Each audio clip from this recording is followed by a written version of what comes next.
Welcome to the Someone Gets Me podcast, where you'll hear stories of inspiration and hope realized. Hosted by Dianne Allen, intuitive empowerment mentor who specializes in working with people who want to be freed from being stuck in life. You will hear personal stories and professional insights, along with tips on how to conquer overthinking, procrastination, and more. Here's Dianne. Hey friends, it's Dianne. And today's episode is an amazing interview with this great woman that I met at a conference recently, and we just hit it right off. In fact, we had all these great conversations walking around the resort. And today we're going to talk about women in leadership. We're going to talk about overthinking and procrastination, and we're going to talk about whatever exciting thing that comes up in our conversations, because Elisha Covey is amazing. She runs a very successful company with her husband. Actually, there's two parts to the company. And what's really neat about her is that she is in the commercial subcontracting world. Like, she is in a business that typically women don't hang out in and aren't really leaders in, and she is a leader in it. She's the vice president of business development and administration. This woman is amazing. But the thing I love about her the most is that she's a problem solver and a people person, and she really cares about the people around her. It's amazing to talk with her about how she builds relationships and how she helps people see that there's possibilities even when they're not sure there's a possibility. And inspiring would be an understatement word for hanging out with Elisha. So I'm so excited that she has agreed today to be on the show. She's from the Dallas area, and I'm just so delighted that you're here, Elisha. Thank you so much for coming. Thanks for having me, Dianne. You're too kind. Well, that's the truth. Everything I just said is exactly my experience of you. And you are successful, and you have built this company from the beginning with your husband, right? Yes. So how about telling us a little bit, just like a Cliff Note version, about what inspired the beginning of the company? How did this even start up? And maybe what you did before it? Like, give us a flavor of how the path has been, the journey to land you in this amazing position. Thank you. I can do that real quick. Originally, I've always been a people person, and that kind of led me to more of a sales business development role in general in my life, and I've always been very successful at it. But I think that the key to it is really that I enjoy others. It's not that I want to sell them something. It's that I enjoy hearing about them, learning about them, becoming their friends. And then if I have something to offer that works for them, that's when it kicks off into sales. But I'm always looking for, how can I add value to someone, whether it's professional, personal, through our friendship, or through another company that we're working together. So originally I started out working for AT&T when I was very young. I sold advertising on Google and Yahoo, and then also Yellow Pages. And I excelled at that, did it for about 5 years. Then I decided to branch out on my own, and this always rocks people's world because it's so different. But I opened up cupcake bakeries. So I had 3 cupcake bakeries and a food truck. That I did for about 4 or 5 years as well. And I was doing that when I met my husband. He actually was working for a general contractor at the time, but kind of had always had a contracting business on the side. 2008 hit, and he likes to say he fired himself. Really, I think that just means he ran out of money. So he went and worked for a general contractor and saw that there was really a need in waterproofing, which is what we do now. So when I met him, he was kind of just putting together his ideas and thought process for this business. And we just thoroughly enjoyed bouncing business ideas off of each other and working through problems and issues that I had in my bakeries, and then working through his dream as well. So in the beginning, I kind of was more of a support and a sounding board for him. He did it for about 2 years on his own, and I helped as I could because I still had my stuff going on. And then after about 2 years, I realized I need to jump in there and kind of help him and pull together the parts that I do best at, which is business development. So once we joined forces, we grew about 1,500% in 3 years. And it's just been an awesome ride ever since. So crazy. That's amazing. 1,500% in 3 years. That number is just staggering. And I think it's because of the synergy of bringing together your gifts and his gifts, along with your passion for helping people. And I couldn't agree with you more. it's so interesting that the things that make us a great couple are also what make us great business owners together. I think before, it's almost like he and I were individually firing on like 7 cylinders instead of 8. And then we put each other together, and instead of the 8 plus 8 equaling 16, it equaled 5 million. So we were very, very blessed. Yes, and I think that's really neat, because I teach a lot about interdependence, that if we're going to be a healthy adult, that we know what we bring to the table and we share it, appropriately with the right boundaries and building the relationship before just throwing things out there. And also that we allow other people to bring their gift to the table. When it comes together, there's that synergy. And I think that your relationship and your business and your success really has to do a lot with knowing that, appreciating that, and living it, and allowing that great marriage of the soup, so to speak, to just explode, which is really cool, especially like it's in the waterproofing business. It's not like it's some sexy business out there. No, not at all. And it's a necessary thing. And so it's a wonderful niche, and it just brings so many ideas to mind. I just love it. I think that's a great story. Thank you. So I have a few questions for you about your world. This podcast is listened to all over the place by people who sometimes have a lot of sensitivities and don't often feel really understood in the world, or just having a challenge maybe negotiating the world and being successful, because probably the gifts they have been mislabeled as liabilities when really they're gifts. Mm. And one of the big things that people talk to me about all the time is overthinking. And like I call it analysis paralysis. Like you could think forever in making a business move or a personal move or just making a decision, and you can miss an opportunity or all of those kinds of things. So I'm certain that with as bright and talented as you are, I'm certain your husband is as well. And you probably deal with it with other business owners and your clients and your teammates at the businesses. So I'm wondering if you have any experience and tips that you would like to share about how you overcome overthinking, or what you teach other people so that they can kind of get off square one and get moving into something without being impulsive necessarily and just, being random. Mm-hmm. So I think that I kind of struggle with both sides of that. I can tend to be a little bit impulsive because I go off of my feelings. I've got really good gut feelings, and I tend to trust them because they usually lead me in the right direction. However, for someone like my husband who is 100% fact-based, that makes him nervous at times.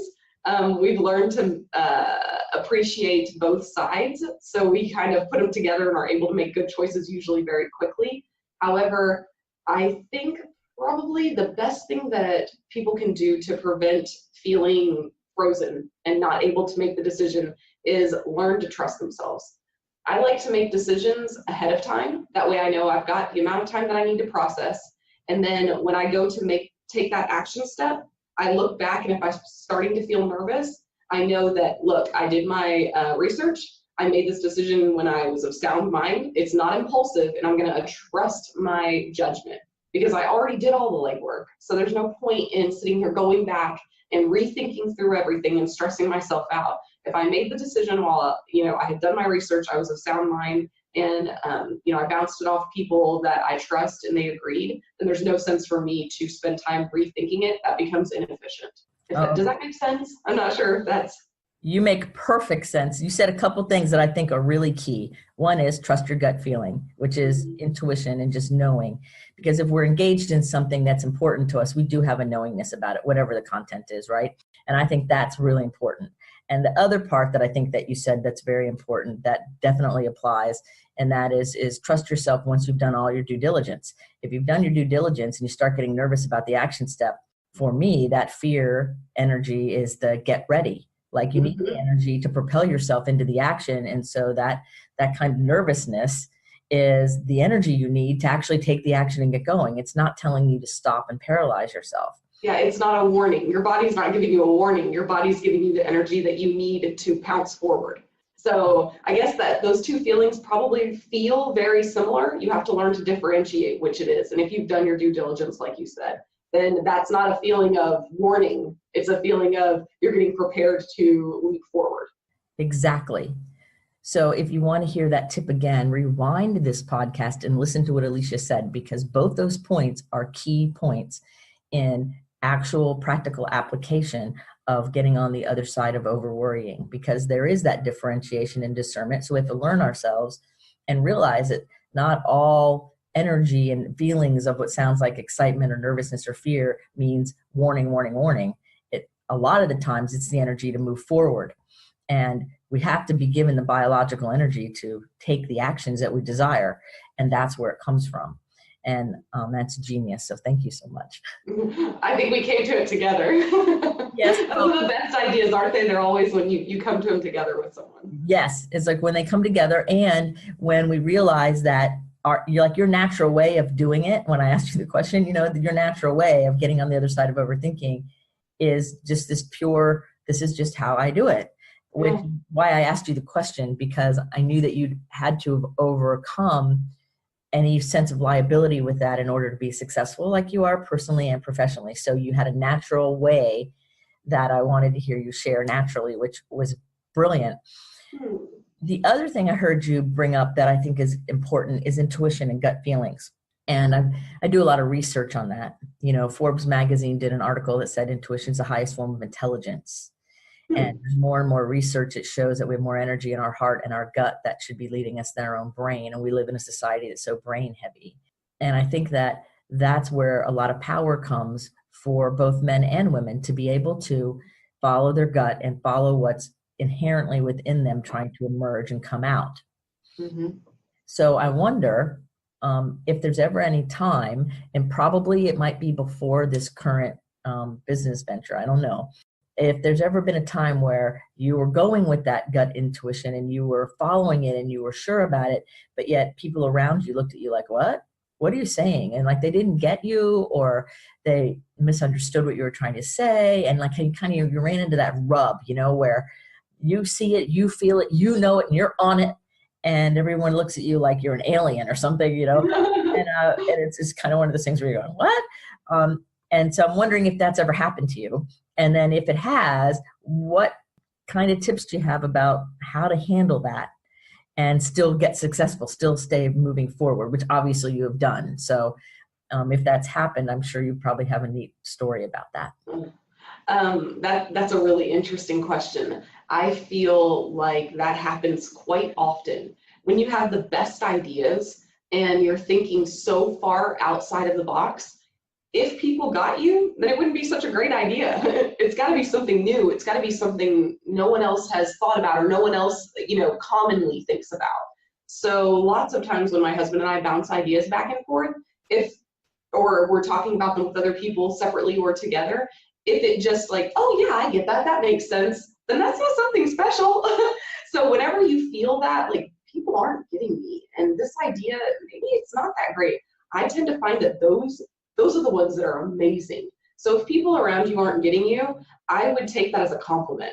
Like, man, I'm coming up with something that these people haven't ever heard of and can't wrap their minds around. So when you feel that, I don't know, that just means hit it harder, because you're about to explode.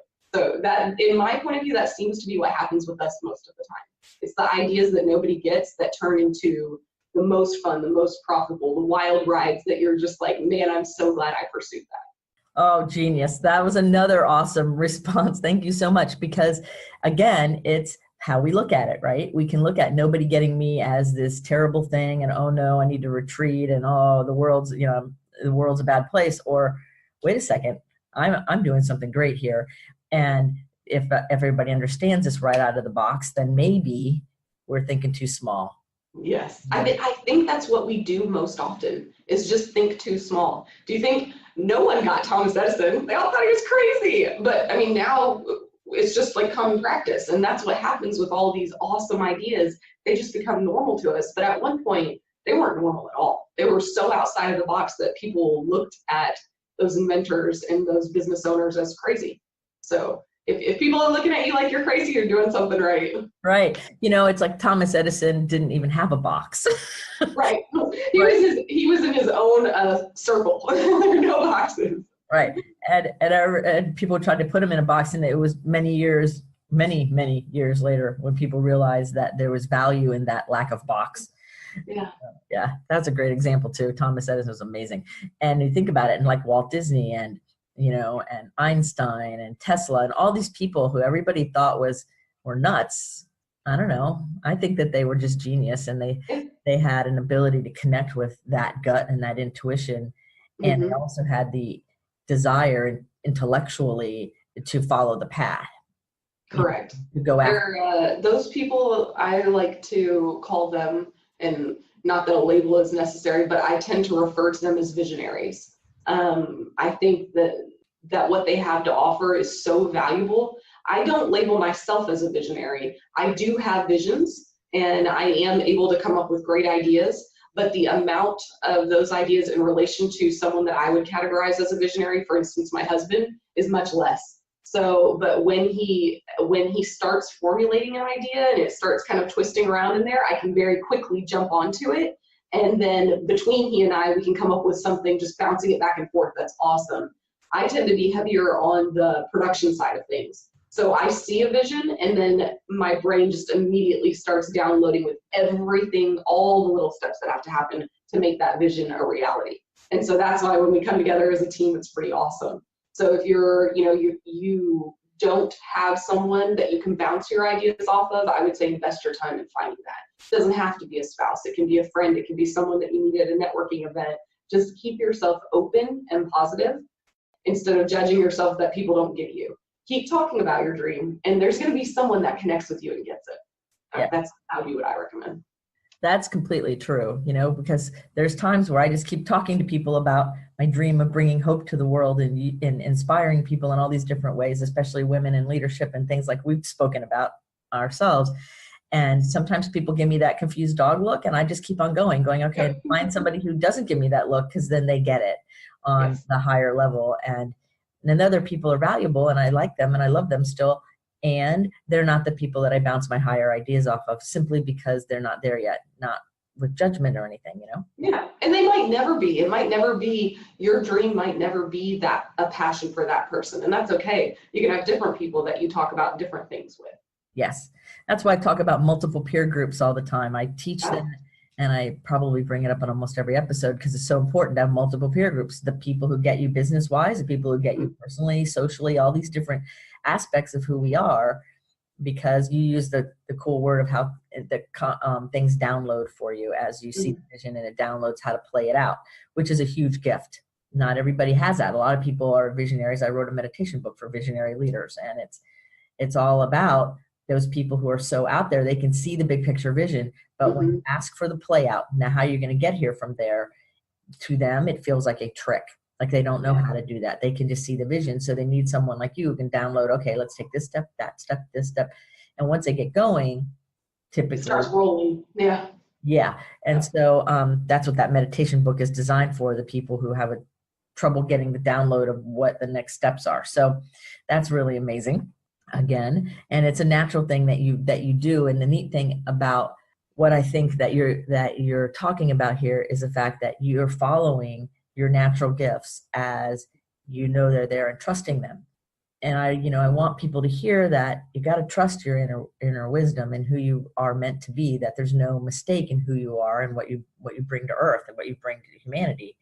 There's no mistake in that. And we all have something different to bring, which is the cool part. And you learning how to trust that over your lifetime and then seeing the results of it is evidence that inner dream can emerge and create something more magnificent than you ever imagined.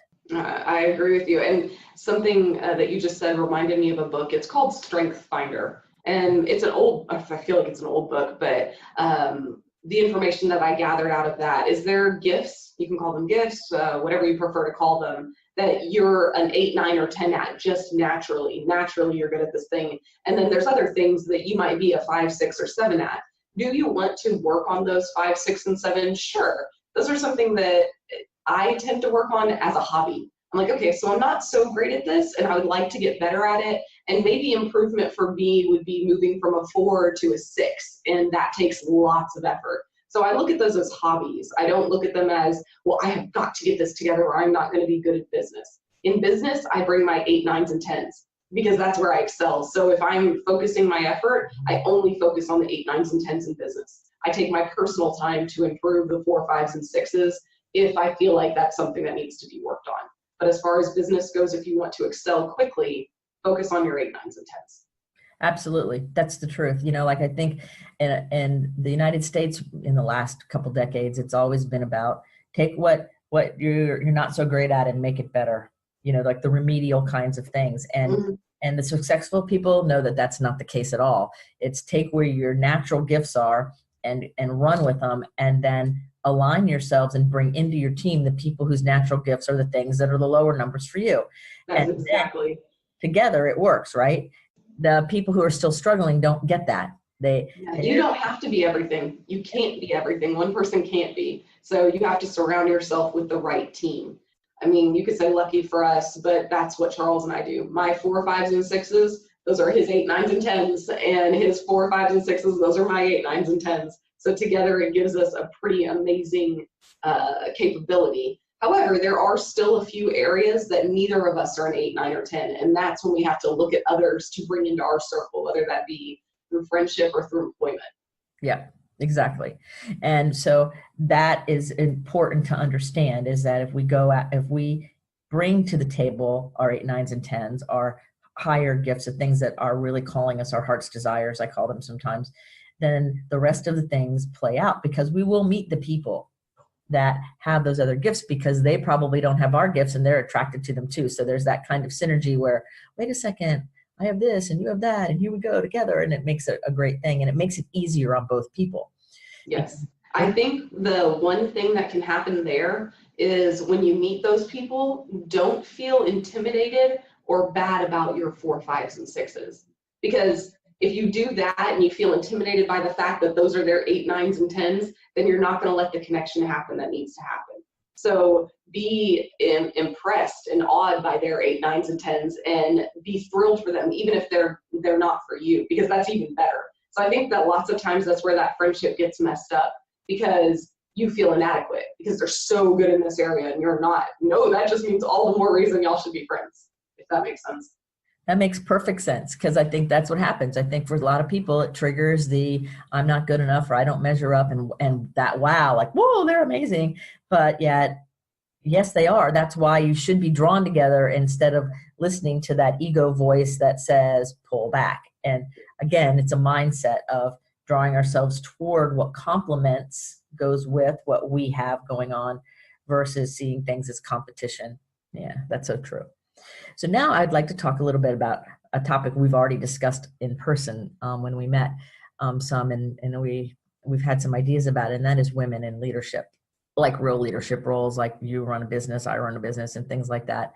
And when we look at the younger women, and even, in all different ages, and what opportunities there are and ways to really excel, because the conference we were in was heavily male. Mm-hmm. And you're in an industry that's heavily male, and we look around and we know that there are talented, gifted, amazing, awesome women. And this is not a sexist type of conversation to put anybody down in any way, because really we want to bring all of our strengths to the table and come together so that as humans, we become even more aware and more amazed. And so when we deny the gifts that come through women or through men in certain cases and different things like that, then I think it holds everyone back. And so we've had some discussion about it a little bit, and I would like you to share a little bit about your thoughts about, helping women in leadership, what you think about these kinds of things. And if there's any, like there's a lot of women who listen to this podcast, and maybe they're sitting on some good ideas, or maybe they are thinking, wow, I have something to bring to the table, but I'm not really sure how to step into that. Some ideas that you might have from your experience that could kind of inspire and maybe light that little fire. Mm-hmm. I think most women, I feel, have a fire in them. I tend to feel that from woman to woman, we don't cultivate and aren't as open with each other's ideas and thoughts as men tend to be. And I don't think that it's we don't want to hear it. I think we're nervous. And when we give our ideas, we feel like it could show a weakness, or there could be, a hole in this idea, and we don't want to look like we don't have our stuff together. So if you watch men when they get together, they bounce ideas about everything, and they might criticize or critique each other's ideas. And this isn't all men, this is just observations that I've had. They might criticize and critique each other's ideas, and then the other person might either accept those criticism or critiques and go, that was a really good one, I'm going to edit what I'm doing. Or they're just like, hey man, that's cool, it's your opinion, and then they move on. But they so quickly move on, and it's not taken personally. So I feel that probably the most impactful thing women could learn to do in business is not take the criticism and critique personally. I know that's the hardest thing in the world to do, because generally we feel so much more than men. So whenever something is said in regards to our idea or us being critiqued, we take it as a personal, I didn't do a good enough job, I didn't think this idea through well enough, I haven't planned, somewhere I dropped the ball. But that's not the case. This is just spitting ideas back and forth, and we have to become, I think, okay enough with our own ideas and know who we are, that even if something isn't fully thought through, or someone, pokes a few holes in it, it's not a personal attack against you. It's looking for the best idea out of the whole. So men tend to do that really well. They work with each other really well that way. And I think as women, if we could understand and start to work with each other that way, we would be able to bring ourselves more to the forefront. Yes, I agree with that 100%. Not taking things so personally, and I think that, genetically and culturally, women are responsible for the emotions in the household and how the relationships go. Mm-hmm. And we're not taught that not everything is personal. And I think of Don Miguel Ruiz's book, The Four Agreements, where one of the agreements is don't take anything personally. And when I expose people to that teaching, and the rest of his work, the women have the hardest time with the not taking things personally. And some of my very sensitive men I work with as well, when they're people I notice have like high emotional overexcitabilities, or they're very intense emotionally, that Mm-hmm. whole idea of not taking things personally doesn't come easy sometimes. And sometimes it's tricky and difficult. Yet, and especially in business, and I think it's true in every part of the work, in every part of our lives, that when we take things personally, we set ourselves up for a big emotional roller coaster that's unnecessary. Mm-hmm. I've learned that when people poke holes in my business ideas or my strategy or whatever, that they just did me a huge favor. Yes. So if you can't, the taking it personally, it's really easy to say that. Well, don't take it personally. It's hard for me not to do, because I'm like, well, those are my thoughts and ideas. So it is personal, right? And I think not taking it personally means don't take the critique as a critique to you as a human. It's only to the idea. So if someone is critiquing your idea, take that and run with it, because as many critiques as you can get, it just makes your idea stronger. So it's an interesting dynamic, and I think more difficult for people who have a higher emotional feeling towards things to do. It's just hard. But if you can get past it, it's awesome. Yes, exactly. So one of the things that I say to myself sometimes, especially if I'm sharing something that's really personal as far as my idea, is I'm not my ideas. Like, I'm much bigger than my ideas. And they're just talking about the idea, or they're really only talking about what I just said about the idea, which isn't even the whole idea, especially if it's coming from my gut, right? Right. And so it's more about, I'm not my ideas. I'm much bigger than my ideas. I'm much bigger than my business. I'm much bigger than all of that, because we as beings are so much more grand than just what words we say. The words only point to the idea. They're not the idea. Yeah. And sometimes it doesn't have to be fully cultivated and perfect. I think that a lot of us have grown up in an era where we feel the pressure to be perfect. We look at the magazines, we see their hair, we see their makeup, we see their nails, we see their clothes, we see their houses and their perfect moms and perfect wives and perfect. It's not true. It's not true. And if it looks perfect, that's because there's been a lot of time spent on what you're visually seeing. That photo's been airbrushed. That person's twisted in the right manner. There's so many things that we do to give you a feeling from an image or from something that you're viewing that is not real life. So in real life, when we're bouncing ideas back and forth, we have to be okay with the imperfections and view those as something beautiful. It's okay, we're all that way. Does that mean that you want people to have a certain view of you or to portray a certain image in some times and places? Yes. When I post things on Instagram or I post things on LinkedIn, have I gone through those things to make sure that they represent my core values and that they're the image that I want to put out there? Of course. So you spend a little bit more time on that. But when I'm bouncing ideas back and forth with you, even this interview, it's not perfect. I'm not used to doing these, but that's just real. And it's okay. That's part of who we are as individuals. It's what makes us unique. And then it gives us the ability to connect in real life, Yes, the authenticity and the realness is what's authenticity. I have goosebumps, Like I remember when I first saw you, which is actually before we met, and I remember I told you the story and you were walking through the resort we were all staying in, and I didn't even know who you were, but there was this feeling I had, like when I saw you, I'm like, she's really this neat person. And then it was so funny how you came and sat right next to me in the event, and I'm like, there she is, like You're so sweet. Earlier in the day. And it's because I connect so much with energy of people, and I can feel authenticity, and I follow my intuition and my gut that way. And that's your gift. Yes, it's my big gift, I think. And I'm introverted though. So I'm like sitting there and I'm like, okay, I really want to talk to her, but I'm really not sure. But yeah, because I'm so introverted. And so then I just started talking to you, and your friendliness, it just kind of came together. So it's all about being willing to know where our gifts are and then taking the risk to follow them. Like I knew that I noticed you earlier because I was supposed to know you somehow. I didn't know, but that was my intuition, which is so strong. And I had to get over the introverted part of me in order to let my intuition engage in that friendship, then introduction, right?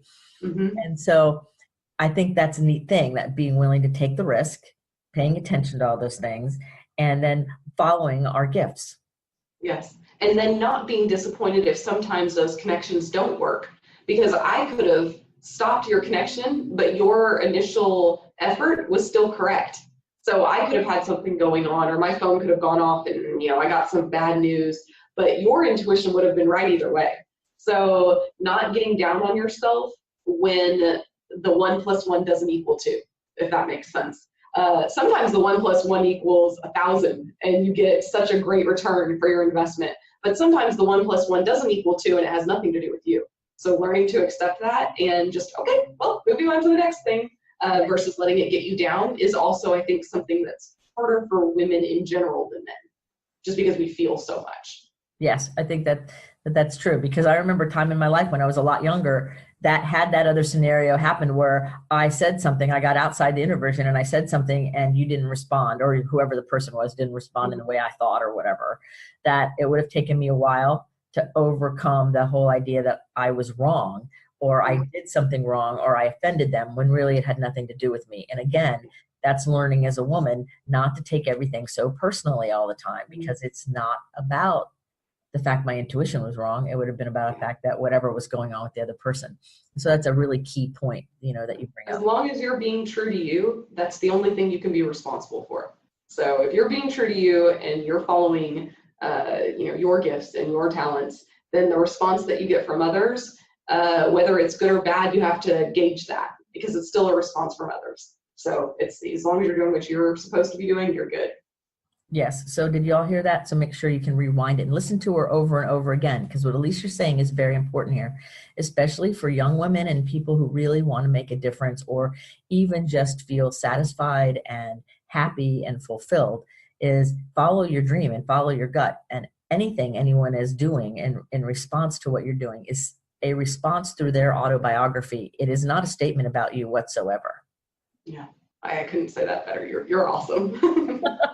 Well, we've both learned a lot over our years of being out in the world and negotiating, being business people and leaders in our arenas, and not having to take things as personally, and learning how to navigate a world that's tricky sometimes.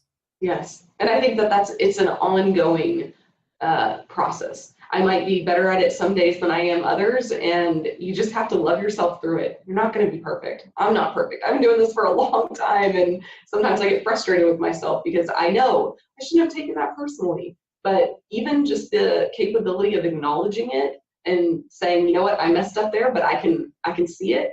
That's awesome. That's something that you should be thankful for. So my husband has done a really good job of helping me with that and teaching me you don't have to be perfect. He loves me with my imperfections. That doesn't mean that he's not going to push me to strive to be the best that I can be, but I think it goes back to self-love, which for women, I think is harder to attain than for men in general. And these are just my thoughts, but I think because as women, we're raised constantly with that perfectionism ingrained in us. And so it's harder to love when you're imperfect, or so it feels, but it's not true. You can love yourself even when you're imperfect. In fact, that's the time to love yourself a little bit Most. more. Yeah. Well, it's true, because when you think about our culture, we've been fed images, men and women too, like look this way, be that way, do this, do that. And really, it's all about, if we are all perfectly imperfect and we're all meant to be different, and we're all meant to bring our own gifts. And so when we compare, then we get ourselves in trouble. Yes. But comparing, I think that's probably key. We shouldn't compare, we should admire each other's gifts, and then our own areas that we want to improve in, invest time in it if you want to improve in it, but don't judge yourself so harshly for not being an 8, 9, or 10 at everything. Yes, because that's not realistic, nor is it expected. Correct. I think as women, we expect more from ourselves than anyone else does. So that's the part where I have the most trouble. I don't think anyone expects me to be superwoman but myself. That's true. So I'm my hardest critic. Of course. And I think that's a big point too, that, paying attention to not beating yourself up over every little tiny thing, Well, your mental head game is the most important thing. And I'm learning that slowly but surely. I'm like, okay, what's going on in my head and my mental self-talk and the way that I treat myself, that's the most important thing I can do, because it colors everything that I look at and do and see.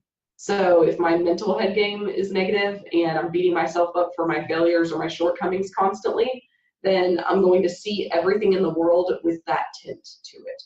So keeping your mental head game strong and clear, that doesn't mean not evaluating the areas that you need to improve in, but just not beating yourself up over them.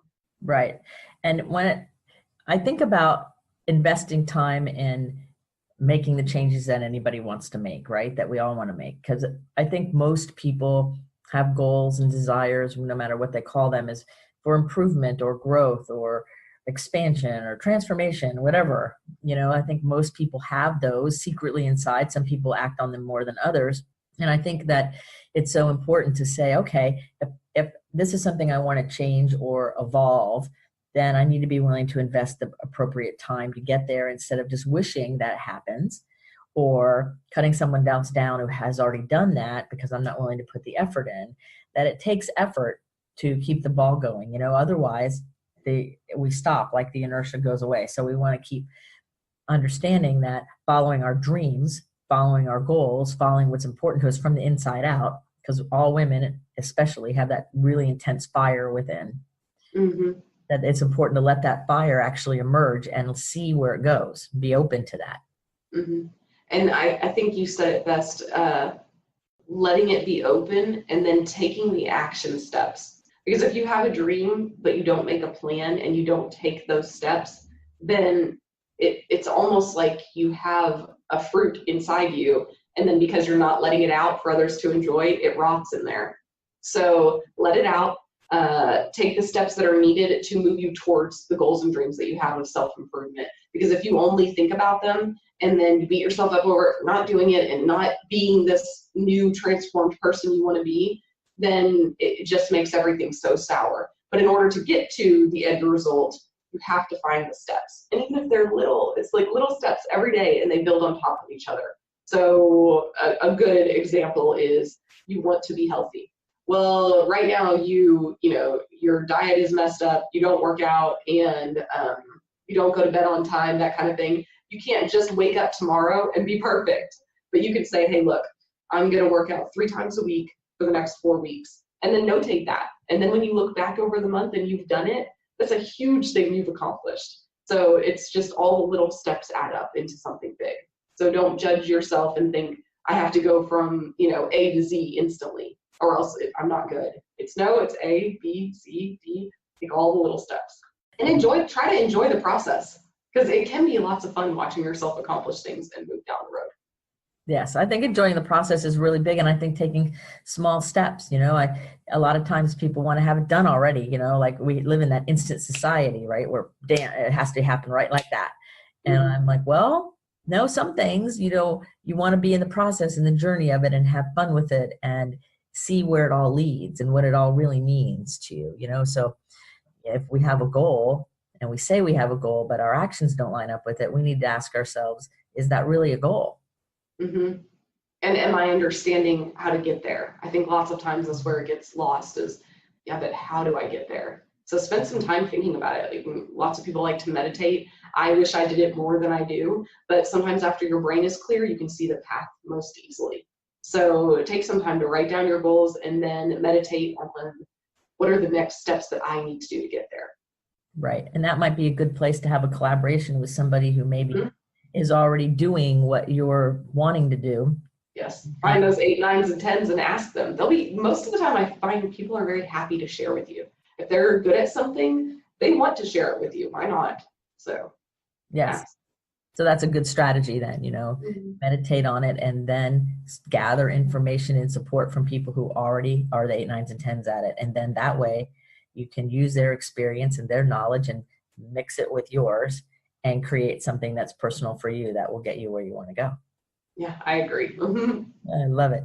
So we're coming to near the end of the interview, and I'm wondering if there's anything you would like to share with our listeners or women or men or whoever, just about life or anything that I didn't ask about that's really on your heart to say to the people who are listening. I think that probably what's on my heart to say is the thing that I need most, and it's just love yourself. We're in a world where things move so quickly and our goals and dreams are so big, and sometimes you can get caught up in the hustle and bustle of life and forget how truly awesome you are and what you really bring to the table.